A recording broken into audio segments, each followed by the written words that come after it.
तो hello friends, कैसे हो आप लोग। स्वागत है आप लोग को मेरे यूट्यूब चैनल ITI ज्ञान में। आज मैं आप लोग को बताऊंगा कि मॉक टेस्ट में कैसे कैसे क्वेश्चन आते हैं। आज के जो मेरा मॉक टेस्ट है वो इलेक्ट्रिशियन सेकंड ईयर वालों के लिए है। तो देखते हैं पहला question, which energy is converted into electrical energy by generator. तो इसका आंसर होगा mechanical energy, answer number B.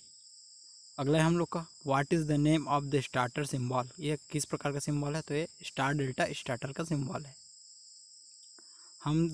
मैं सीधा आप लोग को आंसर ही बताऊंगा। अगला है हम लोग का, what is the synchronous speed of AC 3 phase induction motor having 6 pole at a frequency of 50 hertz. तो इसका होगा 1000 RPM। अगला है हम लोग का, which type of test is conducting using internal going in AC motor winding. तो इसका होगा शॉर्ट सर्किट टेस्ट। अगला है हम लोग का, what is the working principle of single phase induction motor. तो इसका होगा लेंज लॉ पे कार्य करता है। तो मैं आप लोग को आंसर ही बता दूँगा। अगला है हम लोग को, what is the working principle of split phase motor. तो इसका होगा लेंज लॉ, इसका भी लेंज लॉ ही होगा। अगला क्वेश्चन दोस्तों हम लोग का, इस क्वेश्चन में आप लोग को आंसर बताते हैं, क्वेश्चन को आप देख लेना। अगला हम लोग, which type of single phase motor is insulated. तो इसका होगा capacitor start capacitor run motor. अगला क्वेश्चन आने वाला है हम लोग का, which type of AC single phase motor is classified under commutator motor type. इसका होगा रिप्लेशन मोटर, आंसर इसका होगा repulsion motor D. Next question हम लोग का है, which rule is use to find the direction of induced EMF in alternator. किसके द्वारा अल्टरनेटर की दिशा ज्ञात करते हैं हम लोग, तो फ्लेमिंग राइट हैंड रूल के हिसाब से हम उसका दिशा ज्ञात करते हैं। अगला हम लोग का, how alternator are rated. Alternator को हम किससे रेटिंग करते हैं, तो किलोवोल्ट एम्पियर, इसका आंसर होगा kVA आंसर।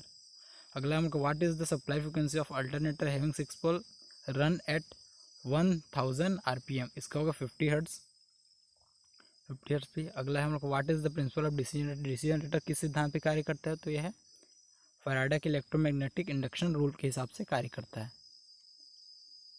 अगला क्वेश्चन हम लोग का दोस्तों, निम्मी द्वारा जो मॉक टेस्ट होता है उसी में है, मैं मॉक टेस्ट किया है, तो आप देख सकते हैं और आप लोग भी निम्मी भी जाके ऑनलाइन मॉक टेस्ट कर सकते हैं। तो अगला क्वेश्चन आने वाला है हम लोग का, what is the purpose of using damper winding in AC generator. AC generator पर डैम्पर वाइंडिंग किसका किया जाता है, इसका प्रिवेंट ऑफ हंटिंग इफेक्ट। इसको मेरे को उतना खास नहीं पता दोस्तों हंटिंग इफेक्ट के बारे में। अगला क्वेश्चन आने वाला है जो कि है, what is the name of the part of alternator. इसका जो चित्र देना तो नहीं दिया है, लेकिन इसका होगा सरेंट फॉर रोटर, इसके चित्र नहीं दिया है दोस्तों। अगला है, what is the name of the converter. ये किस प्रकार का कन्वर्टर है, तो ये होगा सिलिकॉन कंट्रोल रेक्टिफायर कन्वर्टर। अगला है, what is the name of the converter. ये किस प्रकार का कन्वर्टर है, तो यह रोटरी कन्वर्टर, इसको हम लोग रोटरी कन्वर्टर बोलते हैं। आप लोग, मैं आंसर ही बताते जा रहा हूँ, आप लोग क्वेश्चन देख लेना जो उसका है दोस्तों, ये बहुत ही इंपॉर्टेंट क्वेश्चन। अगला है दोस्तों, what is the advantage of motor generator set. तो इसका होगा DC output voltage can be easily controlled. Nimmi द्वारा ये क्वेश्चन गया है दोस्तों। अगला है हम लोग का, which resistor is use to measure light intensity. इसको होगा LDR रजिस्टर के द्वारा हम। अगला हम लोग का, विच code indicate silicon semiconductor diode. किस प्रकार सेमीकंडक्टर डायोड को बोल है, तो आंसर C/126। अगला हम लोग को, विच इज़ द एक्टिव कंपोनेंट्स। इसमें एक्टिव कंपोनेंट कौन सा है, तो इसका है एक्टिव कंपोनेंट ट्रांजिस्टर। अगला है, which letter indicate the compound material cadmium sulphate. तो इसका होगा R। किस प्रकार से इसको इंडिकेट करते हैं, तो R से। How many parallel path in duplex lap winding of a 4 pole DC generator. तो इसका होगा 8, क्योंकि A बराबर होता है 2, तो इसका हो जाएगा 4।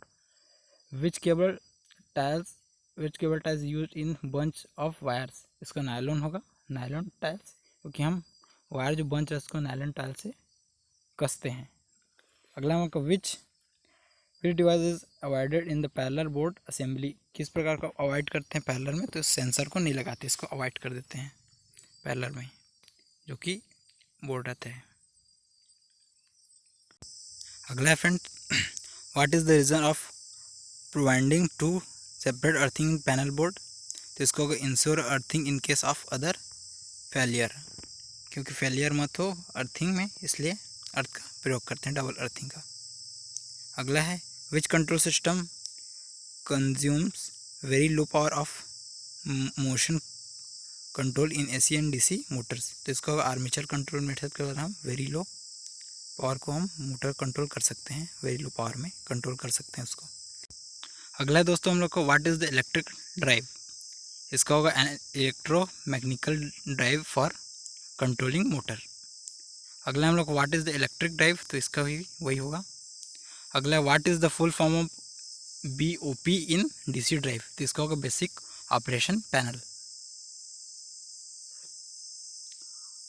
अगला है what is the reason of using shielded cable from connecting low levels single circuit in DC drive, तो इसका होगा elements are electrical interface.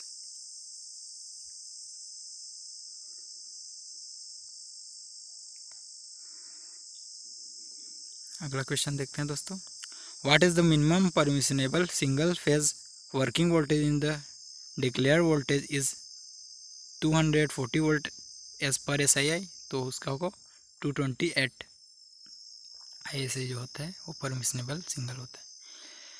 Which term refers that the mass of a substance elaborated from a electrolyte by 1 coulomb of electricity, तो electrochemical evolution इसका answer होगा। ये जो मैं निम्मी द्वारा ऑनलाइन टेस्टिंग में किया हूँ दोस्तों। व्हाट इज़ द अगला है what is the full form of observational UPS, तो इसका होगा यूनिटरपुटेड पावर सप्लाई। अगला है दोस्तों what is the formula of dynamically induced EMF, इसका होगा answer number C BLV sin 5 volt. अगला है what is the effect in the internal resistance of a discharge cell, इसका होगा इंक्रीज। अगला देखते हैं दोस्तों what is the name of the atomic metal use from nuclear cell in nuclear power station, तो इसका होगा थ्रोमियम। अगला what is the name of the metal used for making photovoltaic cell, तो इसका सिलिकॉन होगा। अगला है which is the non conventional energy source, तो इसका विंड होगा।